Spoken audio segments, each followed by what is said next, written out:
বলছি কি বলবেন, এইভাবে একের পর এক ঘটনা আমরা দেখতে পাচ্ছি ভারতবর্ষের বুকে এবং রাজ্যের বুকে। নিন্দনীয়, অপমানজনক।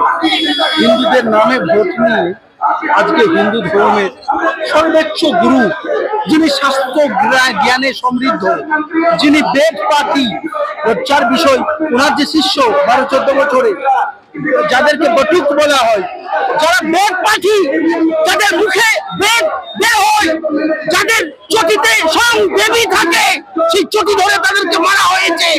এটা মেনে নেবে না ভারতবর্ষের হিন্দু সনাতনী এবং ভারতবর্ষের মুসলমান মিলে এই নরেন্দ্র মোদী সরকার, এই হিন্দু বিরোধী সরকার, এই বেদ বিরোধী সরকার, এই শঙ্করাচার্য বিরোধী সরকার যে ঘুরে মুড়ে সাফ করে দেবে।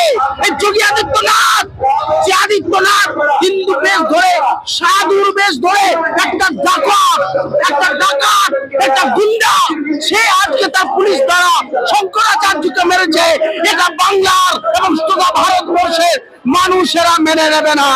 কোন ধর্মের অপমান করার কাউকে অধিকার নেই। मोदी तेरी तानाशाही नहीं चलेगी, नहीं चली।